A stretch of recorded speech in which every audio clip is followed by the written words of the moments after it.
7절부터 10절 말씀이 되겠습니다. 고린도후서 12장 7절부터 10절.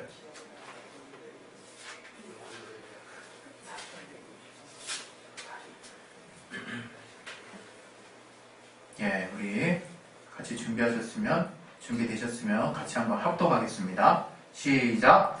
여러 계시를 받은 것이 지극히 크므로 너무 자거하지 않게 하시려고 내 육체에 다시 곧 사단의 사자를 주셨으니 이는 나를 쳐서 너무 자거하지 않게 하려 하심이니라.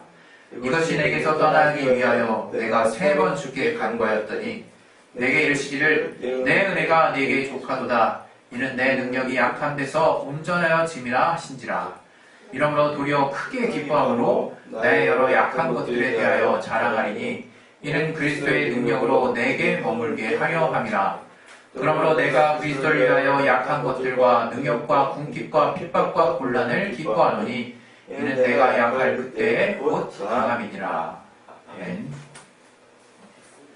오늘 하나님이 이 말씀을 통해서 우리 각자에게 깨닫게 하시는 그 말씀을 들을 수 있는 들을 귀와 또 심령 허락해달라고, 그리고 특별히 또 우리 성도분, 우리 이정원 김은미 성도님이 또 몸살이 나지 않도록 하나님이 또 영육간에 지켜달라고 우리 시간에 예수여 한번 하시고 기도하겠습니다. 예수여, 하나님 아버지, 오늘 하나님께 주신 말씀을 또 잘 받을 수 있도록 도와주시옵소서. 정말 이 말씀 통해서 우리 모두가 은혜가 도와주시오며 또 정말 온라인으로 함께하는 우리 또 이정원 김은미 성도님 가정에 또 영육간에 강건하게 하셔서 또 육체의 어려움으로 힘들어지지 않도록 하나님 도와주시고 인도해 주시옵소서. 감사하며 예수 이름으로 기도했습니다. 아멘. 하나님 우리에게 복음을 주셨습니다. 복음은 복된 소식, 기쁜 소식이라고 말하는 것이죠. 이 무엇이 기쁘냐, 우리가 누누이 강조하고 우리가 또 어느 정도 잘 알고 있는 부분이지만, 바로 이 기쁘다고 하는 것은 우리가 뭐 하나님의 기쁨을 또 이야기하고, 또 예수께서는 하나님 아버지가 기뻐하시는 사랑하시는 아들이죠. 그 기쁨이 하나님이 기뻐하시는구나, 이렇게 우리가 생각할 수 있는데, 복음은 우리 인류에게 주어진 것입니다. 복음은 하나님이 우리에게 주신 거예요. 그래서 그 복음은 기쁜 소식이라고 말할 때는 바로 우리에게 기쁜 소식이라는 거예요. 우리에게. 근데 우리가 이 복음을 생각할 때 기뻤던 소식, 정말 이렇게 생각하는 사람이 많은 것 같아요. 나도 한때는 기뻤었지.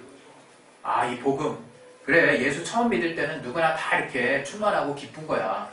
근데 그 다음부터는 좀 뭔가 점잖이 이제 말씀을 따라 사는 삶은 참 힘들고 괴로운 거야. 마치 신앙에 뭔가 경륜이 있고 당연하다 싶은 어떤 말투로 기쁨을 마치 처음에 있는 어떤 반짝 체험과 같은 식으로 우리가 표현을 할 때가 있습니다. 그러나 그거는 엄청 잘못된 생각이에요. 정말 엄청 잘못된 생각이에요. 물론 그 기쁨을 감각적으로 뭔가 우리가 그렇죠. 모든 것을 우리가 처음 경험할 때 느끼는 그 감각, 우리 마음에 다가오는 그 충격파라고 하는 거는 정말 달라요. 우리가 신상이라고 하듯이 제품을 새로 사실 때도 마찬가지고, 또 새로운 어떤 무언가를 접했을 때도 마찬가지고, 우리가 기대하는 뭔가 처음 접했을 때 그 임팩트가 워낙 강하다 보니까 그것을 마치 어떤 모든 것을 바라보는 척도로 우리가 생각할 때가 있는데, 그것이 좀 오류가 있는 겁니다. 기쁨은, 주님이 우리에게 주시는 기쁨은 예전이나 어제나 오늘이나 앞으로도 계속해서 변함없는 거예요. 그 기쁨은 앞으로도 계속될 것이고, 과거에 깨달았던 기쁨은 그때만 번쩍 충격한 것이 아니라 앞으로도 계속 여러분이 기대하기에 충만한 기쁨으로 저와 여러분을 하나님이 그 기쁨으로 채워주실 것입니다.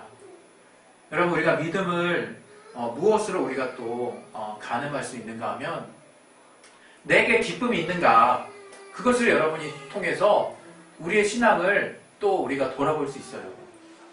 물론 정말 내 앞에 있는 현실이 늘 기뻐할 수 없는 환경이 계속 벌어지고 있는데 그럼에도 불구하고 좀 속된 말로 미친놈처럼 계속 헤헤거리고 그냥 아닌데도 기뻐하라는 게 아니죠. 억지로 하라는 것이 아닙니다. 성경은 기쁨에 대해서 우리에게 분명하게 말씀하고 있는 거예요. 그러니까 오늘 정말 하나님께서 왜 기쁜 소식이 우리가 갖고 있는 그 하나님의 말씀인가를 알아야 돼요. 우리는 복음도 하나님의 말씀이에요. 뭐냐면 아들 예수께서 정말 우리 인류를 위해서 자신의 피를 다 쏟으신 그 사건, 바로 그 사실을 믿는, 그로 말미암아 그것을 믿음으로 받아들이는 자는 구원을 얻으리라고 하는 하나님의 말씀, 진리 되신 하나님의 말씀이 기반이 된 것인데, 우리가 그거를 받아들일 때 그냥 정말 단순히 그냥 한순간에 일어났던, 과거에 일어났던 어떤 사건으로 받아들여서는 안 된다는 거예요. 하나님이 우리에게 주시는 복음이라고 하는 것은 지금도 우리를 계속해서 뜨겁게 할 수 있고 우리를 계속 기쁘게 할 수 있는 말씀이 되는 것입니다. 바깥에 조금 조용히 해주세요. 그래서 하나님께서 우리에게 정말 자기 몸으로 다 갚으신 이 예수 이름의 그 예수 보혈의 공로를 우리로 하여금 붙들 수 있도록 하게 하신 겁니다. 여러분, 그래서 내가 복음을 생각할 때 복음이 이미 나한테는 과거의 것이 됐다 그러면 그건 문제가 있는 거예요. 복음은 계속 나로 하여금 기쁨을 줄 수 있어야 되는 거예요. 그래서 그 복음을 통해서 우리가 하나님의 은혜를 체험하고 천국을 꿈꿀 수 있는 겁니다. 여러분이 우리가 정말 하나님이 주신 이 말씀으로 말미암는 복음이 우리에게 더 이상 기쁨이 되지 않는데 내가 천국이 소망이 된다? 네, 거짓말인 거죠. 그거는 말이 안 되는 거예요. 하나님께서 우리에게 말씀하신 그 복음이 전혀 내게 영향력이 없는데 나는 천국을 소망한다. 그것은 어떻게 하면 그렇게 될 수 있냐면 그냥 내가 이론적으로 하나님이 말씀하신 내용들을 알고 있으니까 내가 생각하는 천국을 꿈꾸는 거예요. 나만의 세상을 꿈꾸는 거예요. 그것을 천국이라고 말하지 않습니다. 여러 번 제가 반복해서 말씀드렸지만 천국은 정말 그리스도인이 가는 곳이에요. 예수를 믿는 자가 가는 곳이에요. 다시 말하면 주님을 사랑하는 자가 가는 곳이고 정말로 하나님의 말씀대로 이루어진 곳이 천국이에요. 주님 안에 있으면 평안하다라고 말씀하시고 주님 안에 있으면 기쁘다라고 말씀하신 그 주님이 더 궁극적으로 가게 하고자 원하시는 곳이 천국이에요. 그런데 내가 정작 주님으로 말미암아 기뻐할 수 없는데 이제 주님이 통치하시는 나라에 간들 내가 기뻐하겠습니까?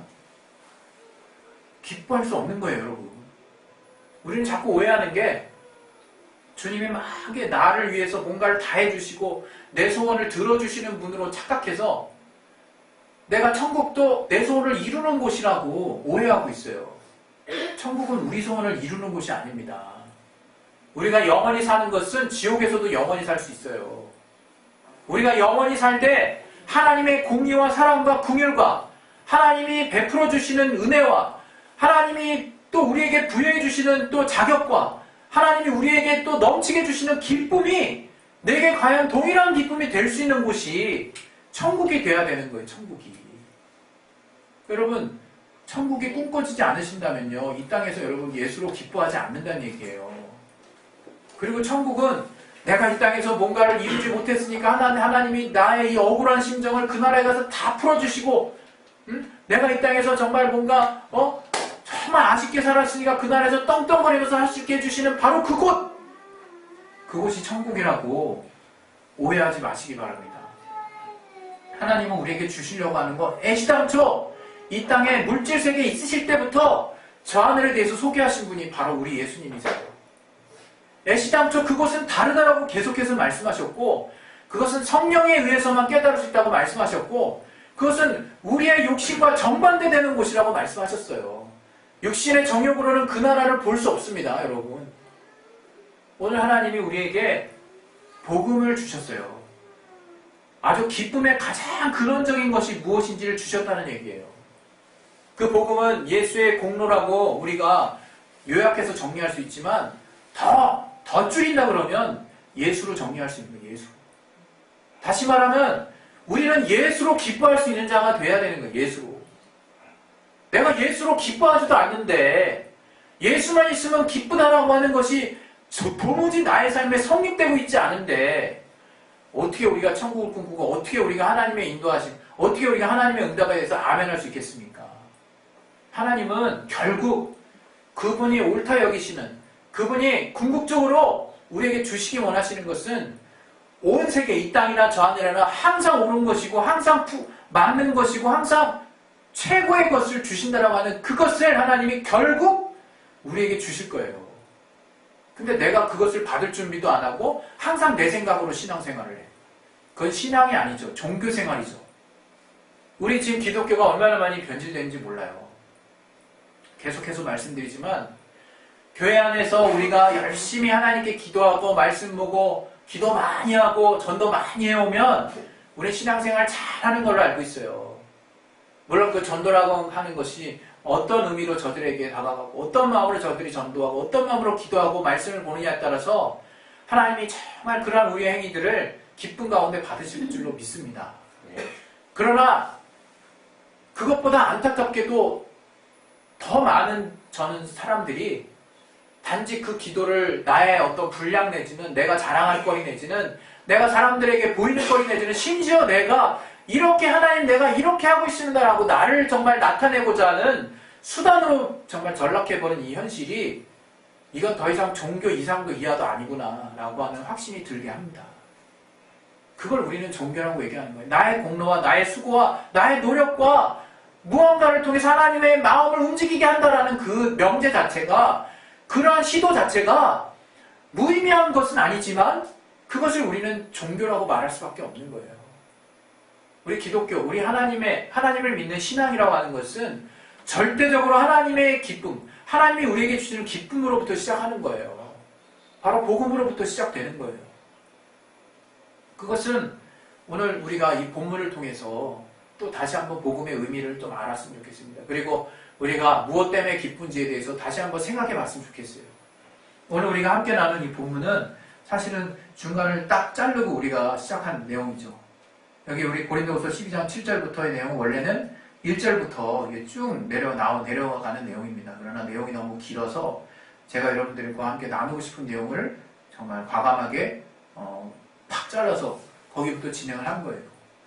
이 바울이 얼마나 신령한 자였냐면 하나님 앞에 여러 가지 신비한 체험들을 많이 했어요. 하나님이 정말 저가 어땠습니까? 저가 지나갈 때 그림자에도 정말 손수건에라도 손을 담은 이제 이적이 일어나고 많은 이적도 일어났을 뿐만 아니라 저를 통해서 하나님이 큰 능력을 행하게 하셨어요. 그리고 개인적으로도 많은 신비 체험이 있었던 것 같아요. 오늘 이 부분을 보면 이 6절에도 보면 12장 6절에도 보면 내가 많이 자랑하고자 해도 어리석은 자가 되지 아니할 것은 사실 이 말이 무슨 말이에요? 내가 다른 사람에게 정말 다른 사람이 부러워할 만하게 말할 거리가 있다는 거예요. 네? 이게 어리석은 자가 되지 아니할 것은 내가 확실히 체험한 말을 하기 때문에 내가 어리석거나 거짓을 행하거나 뭔가 이것이 참이 아니라고 또 누군가 나를 헛된 말을 하고 과장하고 이 허풍 떠는구나 이렇게 말할 수 없다는 거예요. 왜? 실제 자기가 체험한 얘기들을 하는 거니까. 그런 데서 저가 정말 4절에도 보면 낙원으로 이끌려가서 말할 수 없는 말을 들었으니 사람이 가히 이르지 못할 말이로다. 3절에는 이런 사람을 안 오니 이렇게 얘기하는데 거의 이제 신학자들은 그 체험한 사람을 바울로 생각하고 있습니다. 바울이 우리가 이 서신서라든가 우리 이 고린도 전후서라든가 여러 가지들을 보면서 우리가 느끼는 게 뭡니까? 참 능력 있게 신앙생활을 했잖아요. 물론 저의 사도적 권세를 예수를 직접 뵙지 않는 자라고 해가지고 힐난하고 막 도전하는 사람들이 곳곳에 있었지만 저는 굴하지 아니하고 자기의 어떤 사도적 권리를 당당하게 표현하면서도 그와 함께 따르는 표적들이 있었다 이거예요. 제가 많은 체험을 했어요. 그런데 오늘 7절부터 보면 내가 여러 계시를 받은 것이 지극히 크다라고 자기 자신을 이제 설명하고 있지만 이게 이제 또 하나 이제 바울이 겪게 되는 문제가 있었던 거예요. 그건 뭐냐면 이 7절에 나온 것처럼 육체의 어떤 가시가 있었던 육체의 가시. 여기서 육체는 정말 그야말로 다른 거 다 필요 없어. 그냥 우리가 영혼육 할 때 뭔가 다양한 형태로 설명할 수 있는 어떤 구분된 어떤 그런 어떤 차원이라기보다 완전히 고기 덩어리를 말하는 어떤 그냥 그 육체. 그러니까 정말 어떤 육체에 가해지는 어떤 어려움이라고 볼 수 있어요. 그 사르크스라는 단어를 쓴 걸로 봐서 정말 오로지 육체에 가해지는 그 어려움이 있었구나라고 볼 수 있는 이제 내용인 거죠. 육체의 가시. 그게 많은 사람들은 저가 어떤 병이 있었다라고 이렇게 말하고 있습니다. 어찌됐건 그 육체의 가시를 저는 어떻게까지 표현했냐면 사단의 사자라고 표현했어요. 사단의 사자. 그러니까 얼마나 나를 사단이면 우리가 얼마나 이렇게 싫어합니까?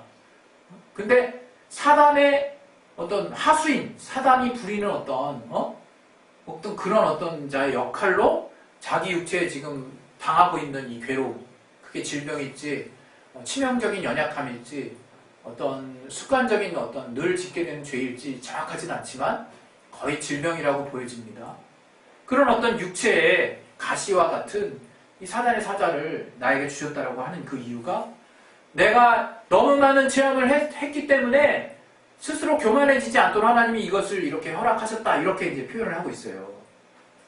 근데 사도 바울이 이게 얼마나 괴로웠으면 정말 간절하게 아주 그냥 여기서 그냥 달랑 3번만 얘기했다는 그 표현으로 여러분이 보실 게 아니라 여기 간구하였다는 게 간절하게 하나님께 요청드렸다는 거예요. 정말 간절하게 아주 호소했다는 거예요.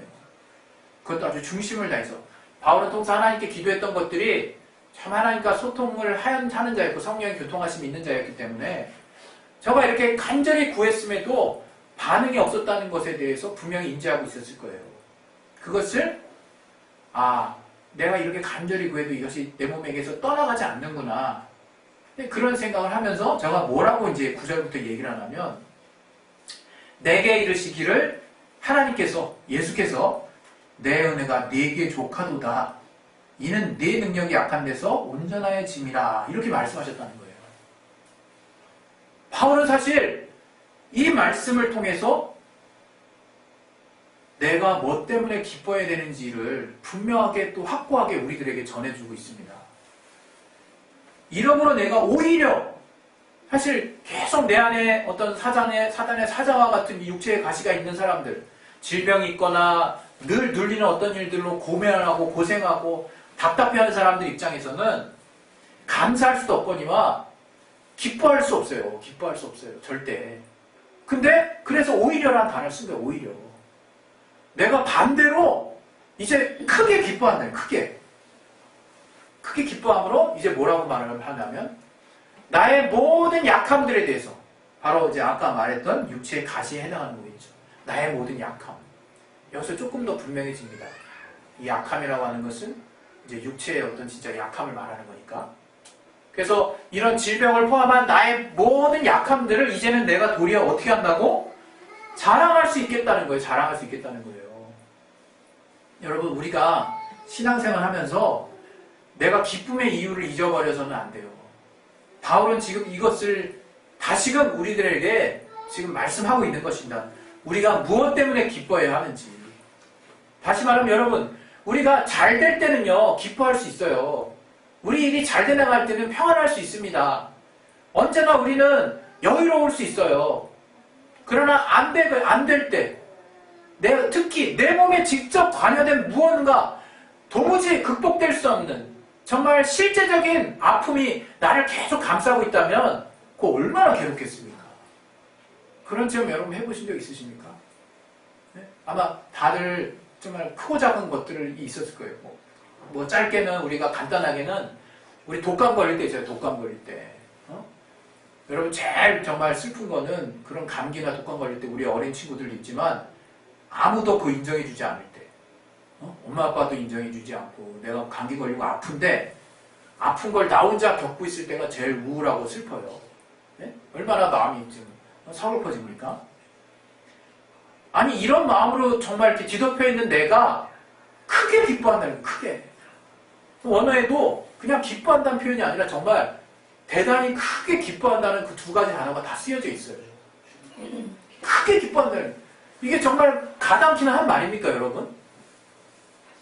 기뻐할 수 있냐? 아니, 그것보다 아예 그냥 정반대야, 정반대. 크게, 우리가 어떨 때 크게 기뻐합니까? 서프라이즈 할 때, 진짜. 전혀 예상 못했는데, 정반대 상황이 벌어졌을 때 기뻐하는 거예요. 근데 지금 이 내용은 정반대 상황이 벌어진 게 아니라 고쳐질 가망이 없는 상태인 거예요, 사실은.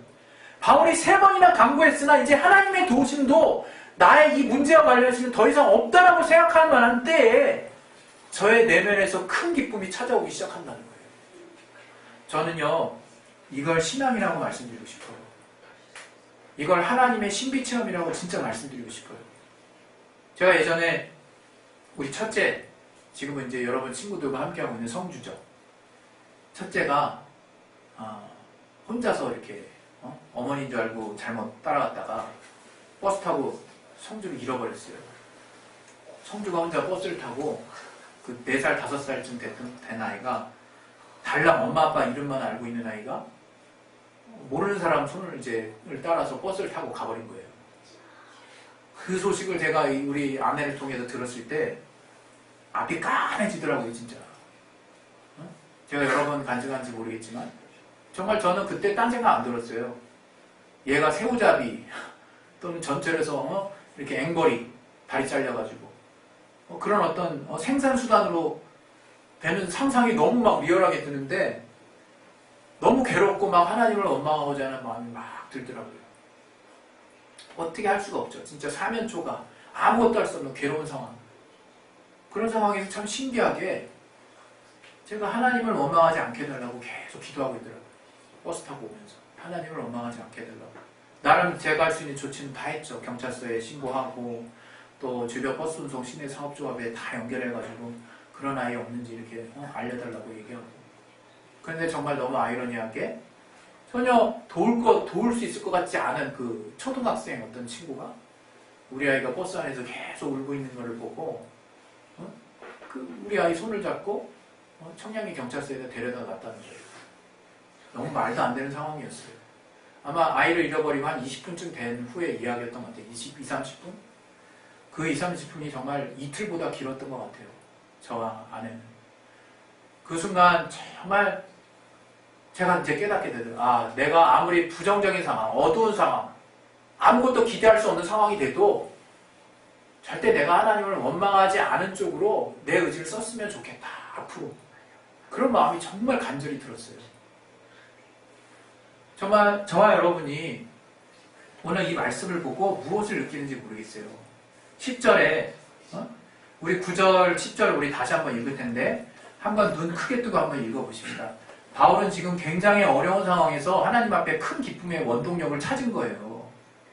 그거 우리가 이 땅을 살면서 우리가 너무나 중요한 지금 힌트가 이 안에 있는 겁니다. 9절, 10절 다시 한번 읽어보겠습니다. 시작. 내게 이르시기를 내 은혜가 내게 족하도다. 이는 내 능력이 약한 데서 온전하여 짐이라 하신지라. 이러므로 도리어 크게 기뻐함으로 나의 여러 약한 것들에 대하여 자랑하리니 이는 그리스도의 능력으로 내게 머물게 하려 함이라. 그러므로 내가 그리스도를 위하여 약한 것들과 능력과 궁핍과 핍박과 곤란을 기뻐하노니 이는 내가 약할 그때에 곧 강함이니라. 세상은요, 우리가 기뻐할 수 있도록 나를 막 단련시키고 훈련시키는 것에만 집중해요. 그러나 이 신앙은 하나님을 의지할 것에 대해서 말씀하고 있습니다. 우리가 정말 세상을 사는데 우리의 의지가 전혀 필요하지 않는 게 아니죠. 우리는 세상을 사는 지혜가 필요하고 이 험한 세상, 우리 하나를 또 우리의 가정을 지키기 위한 단호한 의지가 분명 필요합니다. 그러나 신앙이 그것을 말하는 건 아니라는 거예요. 신앙은 그 의지를 초월하는, 때로는 내가 강한 의지조차도 모두를 다 내려놓고 하나님께로 나의 의지를 완전하게 돌려놓는 것을 신앙이라고 말하는 거예요. 바울은 그 원리를 깨달았어요. 내가 아무것도 스스로 할 수 없는 그 상태가 된다 할지라도 나는 나를 강하게 하시는 하나님이 있기 때문에 도리어 나의 약한 부분이 있을 때가 도리어 하나님의 능력과 하나님의 힘과 또 하나님의 도우심을 얻을 수 있는 절호의 기회가 된다는 것을 저는 의심하지 않았어요. 그래서 내가 약할 그때는 항상 가장 강할 때라는 확신을 가지고 살았습니다. 바울은. 심지어 이 세상을 살면서 주의 이름으로 말미암아 자기의 인생을 마감한 순교한 많은 자들도 하나님이 나를 승리케 하실 것이라는 평안과 위로와 담대함과 기쁨을 가지고 순교했어요. 여러분, 우리는 주님으로 말미암아 기뻐하는 것에 대해서 이렇게 표현하면 좀 이상할지 모르겠지만 대단한 훈련을 받아야 돼요. 대단한 훈련을. 왜? 그게 진리이기 때문에. 그게 맞기 때문에. 이 땅에서 여러분이 잠깐 체험한 것들로 하나님을 다 정리하실 수 없습니다. 여러분, 하나님은 우리가 가장 연약한 상황이 있을 때에도 도리어 이제 그분이 우리를 일으켜 주시는 능력이 되시고 주인이 되실 수 있는 분이세요. 우리는 그것 때문에 우리의 어떤 상황에 놓인다 할지라도 기뻐할 수 있는 거예요.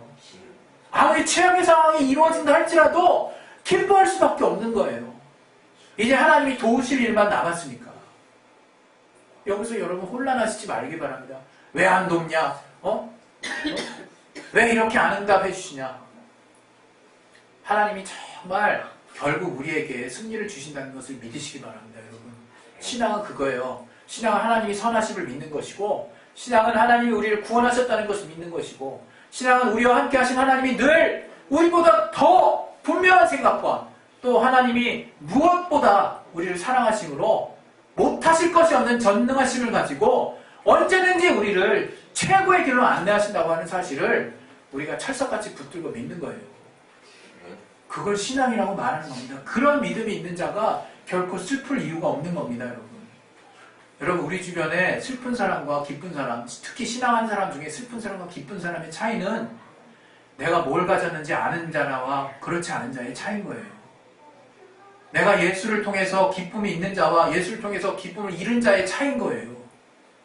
여러분, 복잡하게 내 문제가 더 크니까, 내 문제가 더 어려우니까 슬플 수 있고, 내 삶에 항상 기쁜 일만 주시니까 기쁠 수 있는 것이 아니라, 하나님이 그 예수가 기쁨이라는 것을, 내가 기뻐하는 자가 예수라고 말씀하신 하나님의 음성을 나도 동일하게 반응할 수 있는 자가 된 것은 이제 어떤 상황에서도 나는 기뻐할 수 있는 자가 된 것입니다. 그것은 나를 궁극적으로 가장 온전한 길로 안내하실 것입니다. 할렐루야! 그 시간에 기도하겠습니다. 기도하실 때 여러분 정말 때로는 이런 말씀들이 여러분에게 이게 익히 아는 말씀으로 들릴 수 있어요. 그러나 여러분 실제 삶에 적용되지 않는 것은 내가 아는 것이 아닙니다. 여러분 절대로 안다라고 생각하지 마세요.